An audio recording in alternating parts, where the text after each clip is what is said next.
Bismillah, Assalamualaikum warahmatullahi wabarakatuh. Sahabatku semua, mudah-mudahan kita dalam keadaan sehat dan selalu dalam lindungan Allah Subhanahu wa Ta'ala. Amin, Allahumma amin. Di video kali ini akan membahas beberapa penjelasan mengenai ghibah di channel Mas Nimalau. Jangan lupa sahabat-sahabatku, like, comment, subscribe, dan nyalakan lonceng notifikasinya ya, demi berkembangnya channel ini.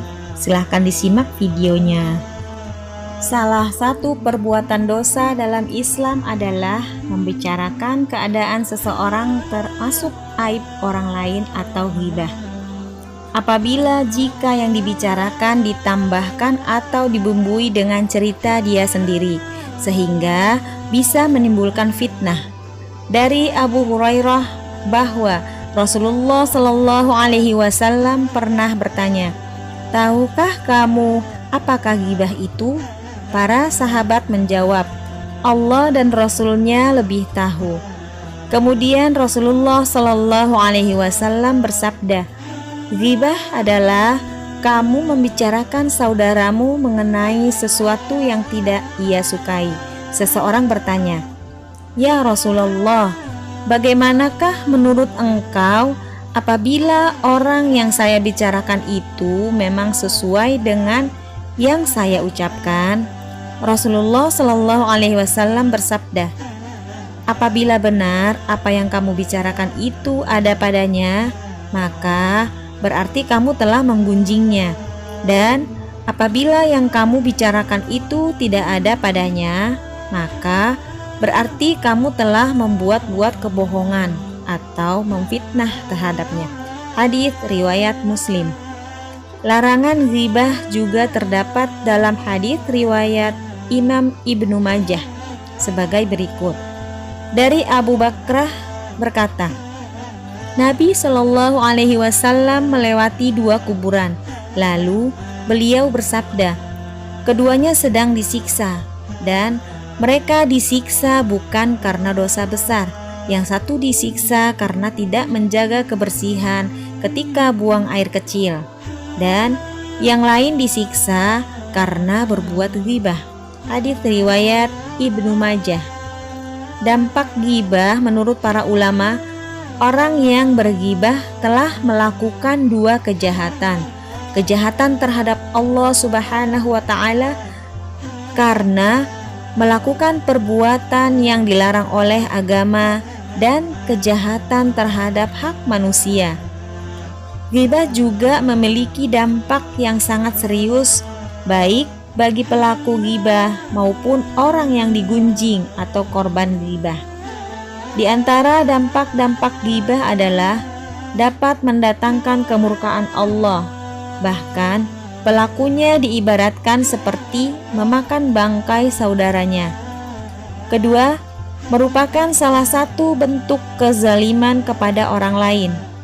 Ketiga, pelaku ghibah menjadi orang yang muflis atau merugi pada hari kiamat, karena pahala dan kebaikan yang dilakukan selama hidupnya menjadi penebus terhadap kezaliman yang telah dilakukannya terhadap orang lain. Alangkah banyak manusia yang menjaga diri dari perbuatan keji dan mungkar, namun lidahnya memotong dan menyembelih kehormatan orang-orang yang masih hidup atau yang sudah meninggal. Dia tidak peduli dengan apa yang sedang ia ucapkan. Beberapa bentuk ghibah yang diperbolehkan. Pada dasarnya, ghibah merupakan persoalan yang dilarang dalam agama. Imam An-Nawawi menyebutkan ada beberapa keadaan memperbolehkan seseorang melakukan ghibah, yaitu: 1. Adalah ketika seseorang berada dalam pengadilan. Ia boleh menyebutkan aib orang lain untuk melaporkan perkara di depan hakim. Yang kedua, yakni ketika seseorang melaporkan pelanggaran hukum atau kejahatan kepada aparat negara. Yang berikutnya adalah seseorang boleh melakukan ghibah, meminta fatwa atau pertimbangan kepada ulama. Hal ini bisa dilakukan untuk memberikan gambaran yang jelas bagi ulama dalam mengambil keputusan atau fatwa. Ghibah bertujuan mengingatkan kepentingan masyarakat. Biasanya ini dilakukan ahli hadis terhadap perawi yang bermasalah. Jelas sekali larangan ghibah. Kita harus menghindari dan meninggalkannya. Caranya dengan menghindari orang-orang yang ghibah dan menjauhkan mereka dari lingkungan pergaulan kita. Kita pilih orang-orang saleh menjadi sahabat-sahabat dekat kita. Orang yang bisa meninggalkan ghibah diberikan kabar gembira berupa kebebasan dari api neraka. Sebagaimana hadis dari Asma binti Yazid dari Nabi Muhammad SAW, beliau berkata, barang siapa menahan diri dari memakan daging saudaranya dalam ghibah, maka menjadi kewajiban Allah untuk membebaskannya dari api neraka. Hadis riwayat Ahmad.